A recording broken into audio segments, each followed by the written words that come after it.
"You've made it clear you're not committed to Axion Tech anymore," Greg Stanton said, his tone slick as the gel in his salt and pepper hair. Mason Quinn sat across from him in the corner office, the blinds half drawn against the blazing Austin sun. The words didn't register at first. He blinked, waiting for the punchline, but there wasn't one. Just Greg, lounging back in his leather chair like he was doing Mason a favor, effective immediately, he added, sliding a termination letter across the desk with the kind of finality that silenced even the hum of the air conditioner. Mason's jaw clenched. 4 years. 4 years of landing accounts worth more than $9 million, 0 cents in total revenue, 4 years of skipped vacations, red-eye flights, and weekends spent fixing sales pipelines others had broken. His reward? A cardboard box and a silent walk past coworkers who suddenly couldn't meet his eye. He stood, slow and controlled, as if any sudden move might be used against him. "Understood," he said simply. Greg looked disappointed. He'd been expecting drama, maybe even begging. Instead, Mason reached across the desk, hand shutty. "Thanks for the opportunity." Greg hesitated, then shook it like he was shaking hands with a ghost. Mason exited the office, flanked by Naomi from HR, who clutched a jangling ring of keys like she expected him to grab a monitor and bolt. The only thing Mason took was a cracked coffee mug, a succulent plant barely clinging to life, and the worn-out leather folder that had once held his commission statements. As the elevator doors closed, Mason caught his reflection in the brushed steel panel. His expression wasn't what he expected. No rage, no panic, just stillness, like something had been cut loose inside him. He didn't know it yet, but his real career was just beginning. Mason's journey at Axion Tech had started like every hopeful graduate's dream. Fresh out of Texas State with a degree in business information systems and a knack for connecting with people, he landed the job through a campus career fair. The recruiter had called it a growth rocket, and for a while it felt like one. Mason was 27 when he walked into their industrial chic offices for the first time. He bought into the hype, and more importantly, he delivered. Within his first 6 months, he'd closed 3 mid-sized SaaS integration deals, earning quiet nods from the execs. By the end of year 1, he was Axion Tech's top new performer. He wasn't flashy, no designer watches, no power suits, just diligence, strategy, and relentless relationship building. His name started circulating in team meetings, but the credit rarely landed where it should. It was Ethan Voss, his supervisor, who smiled on stage during quarterly recaps, listing team wins that Mason had single-handedly closed. "We're in this together," Ethan would say with a grin, and Mason believed it. At first. By year 2, things got strange. Emails would mysteriously drop from his inbox, meetings rescheduled without him, key accounts handed to more senior reps right after Mason broke through their procurement gates. He was told he wasn't ready for client ownership, despite pulling in $2,800,000 0 cents that fiscal year. Still, he kept his head down.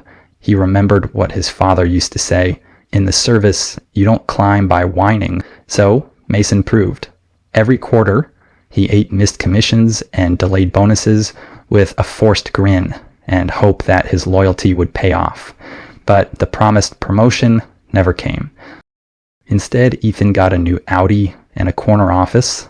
Mason got a $200 0 cents Visa gift card and an email blast from Greg saying, "Keep up the hustle." The final straw was the Ocular Systems deal. Mason had flown to Denver 3 times on his own dime to close it. When it landed, Greg hosted a celebratory dinner for the sales team. Mason wasn't invited. He found out from Instagram that night, sitting alone in his apartment, watching reels of teammates clinking glasses without him. He opened his resume for the first time in 4 years. He didn't know it then, but the storm was already rolling in. And it wouldn't be Mason who got swept away. The message came on a Wednesday afternoon, just after Mason had finished another exhaustive client pitch that Ethan would inevitably take credit for. It was a simple note on LinkedIn. "Hi Mason, Clara Liu here from Beacon Strategies.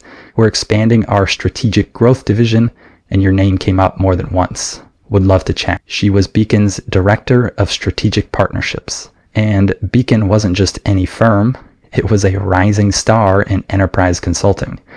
Mason's fingers hovered over the keyboard. He wasn't looking to jump ship, but maybe it was time someone else looked at his value with fresh eyes.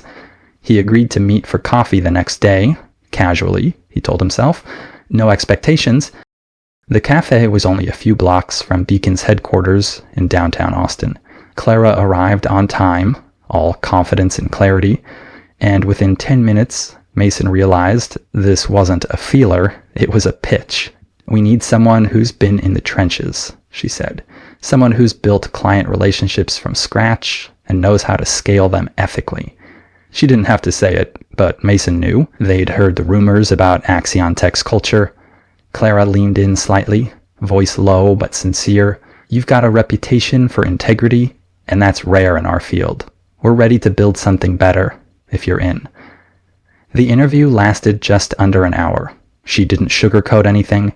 The job would be demanding, the expectations high, but the upside? Real leadership, real compensation, and a real seat at the table. Mason took a single PTO day to meet her. One day. When he returned to Axion Tech, Ethan was distant. Greg avoided eye contact. Something was off. The next morning, HR summoned him. They didn't mention Clara or Beacon, but Mason didn't need them to. As he boxed up his things under Naomi's quiet gaze, one truth settled deep into his gut. His future had just begun. Mason stepped into Beacon Strategies' glass-walled lobby the following Monday with nothing but a slim briefcase, a clean suit, and the quiet determination of a man finally unshackled. The difference was immediate. No suspicious glances, no icy welcomes, just a receptionist who knew his name and a team that actually seemed glad to see him. Clara Liu met him at the elevator and personally walked him to his new office. "We don't micromanage here," she said with a smile. "We hire grown-ups, then trust them." Mason smiled back, something in him slowly uncoiling. The compensation package Beacon offered wasn't just generous, it was validating.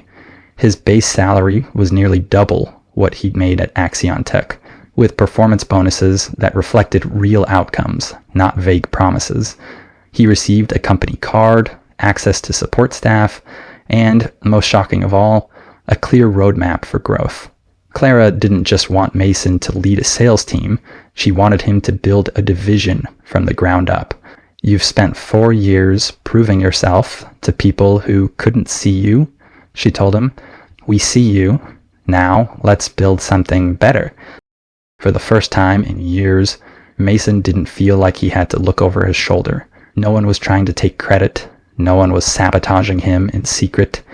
Instead, he met with his new associates, learned the systems, reviewed Beacon's client portfolio, and got to work.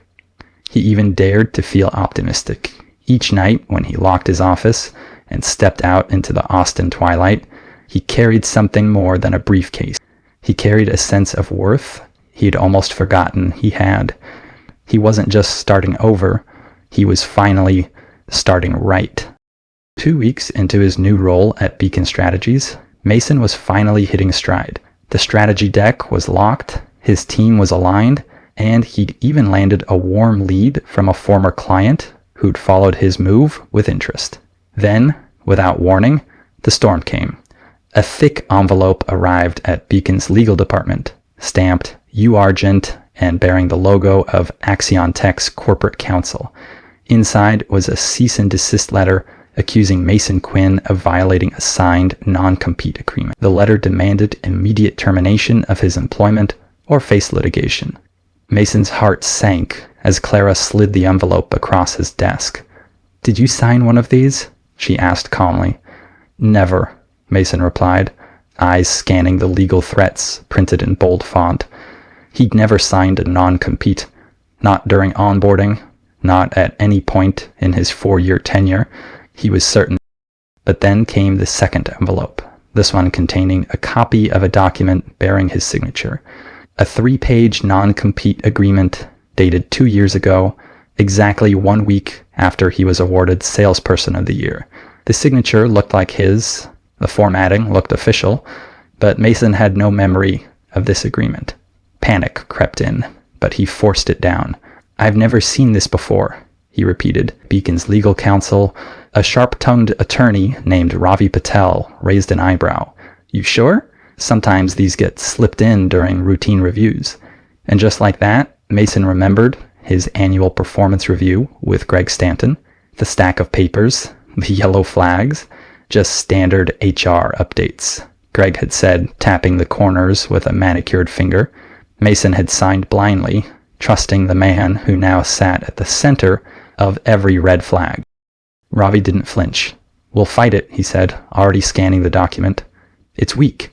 The scope is overreaching, and the definition of competitor is vague at best. But be ready, they're playing hardball." The next morning, Mason received another blow. Axion Tech was now claiming he'd taken confidential client data when he left. Mason sat frozen at his desk, jaw clenched.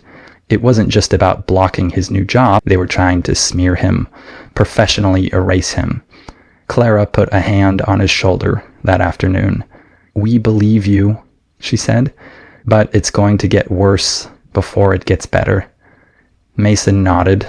He didn't want war, but if it came to that, he wouldn't back down.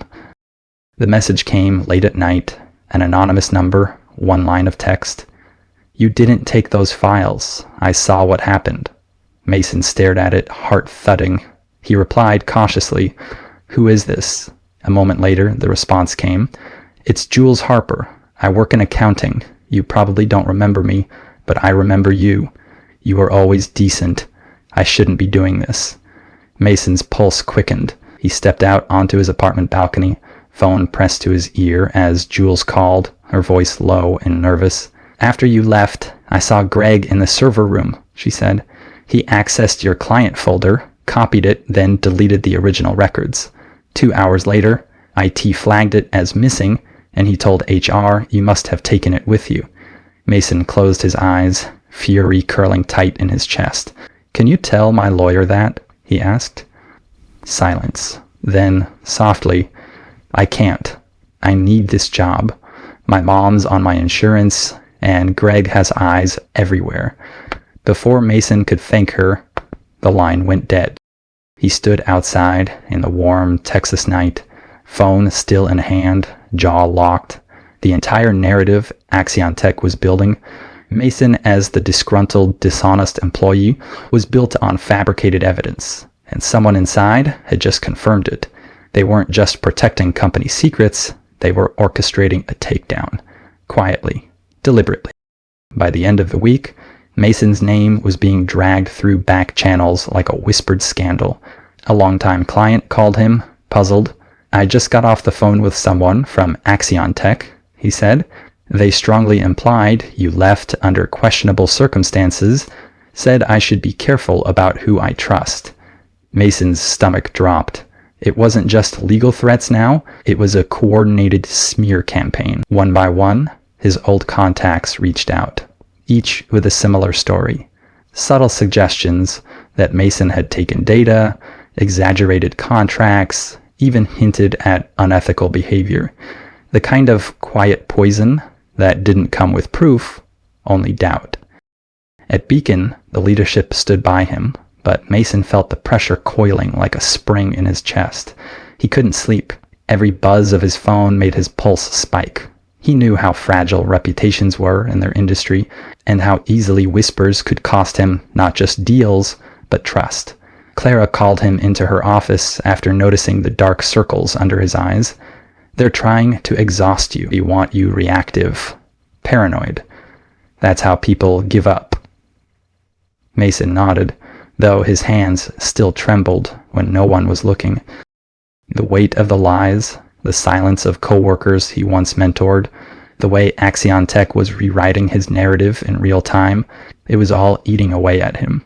But what haunted him most was knowing how close they were to succeeding. One more accusation, one more doubt, and the truth he fought for could disappear beneath their polished lies. If he was going to stop this, he'd need more than faith, and soon. The text came at 9:47 p.m. on a Tuesday. "We need to talk. Not about legal stuff. It's important." Ethan, Mason stared at it for a long time before replying with a single word: when. They met the next morning at a half-empty diner just off I-35, the kind of place where secrets could spill without drawing attention. Ethan looked nothing like the polished supervisor Mason once knew. His collar was wrinkled, tie gone, eyes bloodshot and twitching with paranoia. "I'm not here to defend myself," he started, avoiding eye contact. "But you need to know this whole thing? It's bigger than you think." Ethan admitted what Mason had long suspected. Greg had been orchestrating forgery schemes for years, getting reps to unknowingly sign non-competes disguised in routine review packets, altering paperwork after the fact, and worst of all, scheming millions from commission payouts. "There are two sets of books," Ethan said, voice barely above a whisper. "The real commission sheets and the ones they show finance." Mason sat still, stunned, as Ethan pulled out his phone and opened a folder. Screenshots of spreadsheets, internal memos, bank transfers, all pointing to a massive system of internal theft. "Why now?" Mason asked. Ethan sighed, shoulders slumping. "Because they're throwing me under the bus too.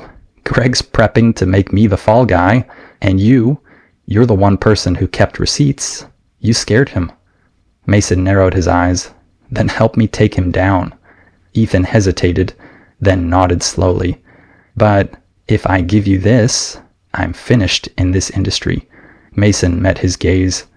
"You already are. The only choice now is whether you go down with them or help burn it all to the ground." Mason spent that night sifting through the screenshots Ethan had forwarded. Commission breakdowns with two sets of numbers, email chains between Greg and the CFO discussing adjustments, and payment logs that routed bonuses into off-book accounts. It was damning, but not enough. Ethan's fear kept him from testifying, and screenshots alone, Cameron Wells. The name alone sparked memories. A former top-peer salesman at Axion Tech who'd vanished from the company after whispers of misconduct and personal issues circulated the office. Mason had never bought those rumors. Cameron was sharp, honest, and meticulous. If anyone had uncovered the truth before him, it was Cameron. He found him on LinkedIn, now working at a regional logistics firm, earning a fraction of what he once did. Mason's message was simple: "Need to talk. It's about Greg Stanton. I know what happened." Cameron replied within an hour. "I've been waiting for this call." They met the next day in a quiet co-working space outside the city. Cameron looked older, wearier, but when Mason told him what he'd discovered, the fire came back to his eyes. "They burned me the same way," he said, "but I kept everything. Emails, PDFs, even voice memos. It's all backed up." Then he slid a thumb drive across the table. "This has every invoice I submitted, every payout discrepancy, every shady conversation they tried to delete. I wasn't crazy, I was just early." Mason's hands closed around the drive like it was a lit fuse. He didn't say much. He didn't need to. Because now he had something that changed everything. Not just a defense, but a weapon. The truth. And this time, it had receipts. With Cameron's files in hand, everything shifted. Mason met with Beacon's legal team that same afternoon, and for the first time, the room felt electric. Not just defensive, but powerful. Clara sat in, her face tight with fury as the evidence was reviewed. Bank records, forged contracts, duplicate ledgers showing millions funneled into unauthorized. Ravi, Beacon's lead counsel, looked up from the stack of documents and said flatly, "This isn't just a civil case anymore. This is federal." Within 48 hours, they filed a counter lawsuit against Axion Tech, for defamation and unlawful interference. Then they escalated, sending the entire dossier to the Securities and Exchange Commission and the Texas Attorney General's office. Mason had expected a slow grind, but within 3 weeks, headlines hit the Osteontech executive fraud. The morning of the raid, Mason wasn't there, but the phone calls rolled in fast. "They're here," Ethan whispered in a voicemail. "FBI, IRS, whole floors locked down. Agents seized servers, laptops, hard drives. Greg Stanton was escorted out in cuffs before lunchtime. The CFO followed shortly after. Clara passed Mason in the hallway that day, pausing only to say, 'You cracked the damn thing,' true to his word, cooperated fully with authorities, and while he avoided prison, his career was finished. Axiontech's stock tanked overnight, clients fled, and former employees, many of whom had been quietly cheated out of years of commissions, began organizing a class action suit. Mason didn't gloat. He didn't post online. He just kept showing up to work, rebuilding, leading. And as the dust settled and Beacon's name rose in the industry, one thing became clear. Justice hadn't just been served, it had been delivered by the very man they tried to erase. 3 months to the day after Mason was fired, a courier arrived at Beacon Strategies with a certified envelope addressed to him. Inside was a check for $143,000, 0 cents, his unpaid commissions, plus damages, per court order. He didn't cash it right away.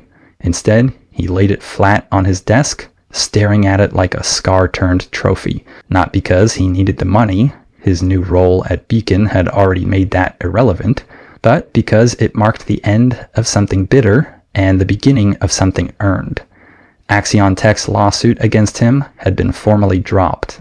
Their executives were either indicted or disgraced, and the company itself had been acquired for pennies on the dollar by a competitor looking to clean house. At Beacon, things were different. The sales division Mason helped rebuild was thriving. Clara called him into her office on a Thursday afternoon, beaming. "The board just approved your promotion," she said.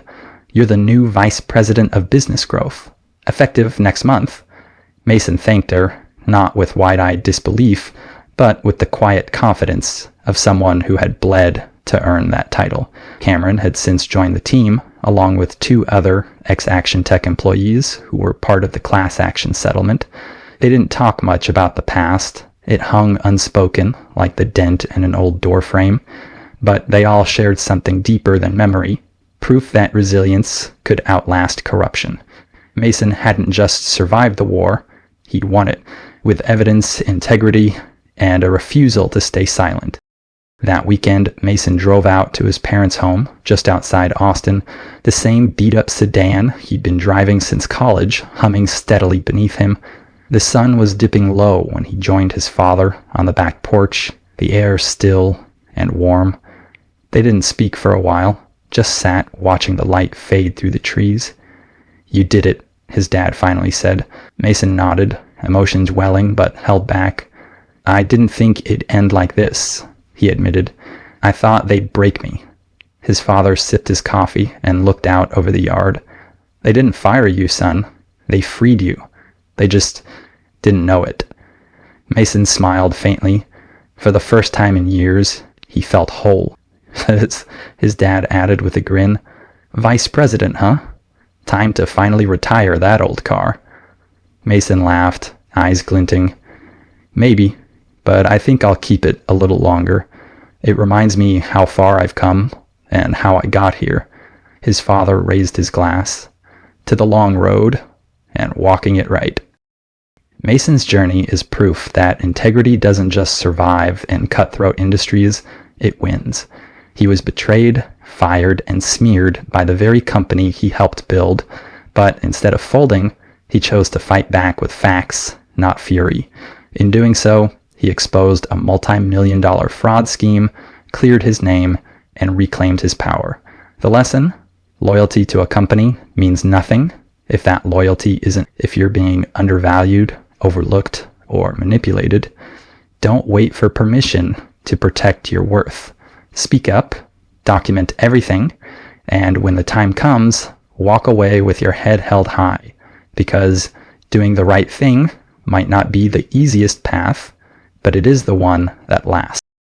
If this story moved you, inspired you, or made you reflect on your own experiences, don't keep it to yourself. Like this video to support stories that matter. Subscribe for more real-life betrayals, justice, and redemption arcs that will grip your heart. And most importantly, share this story with someone who needs a reminder that truth always finds a way.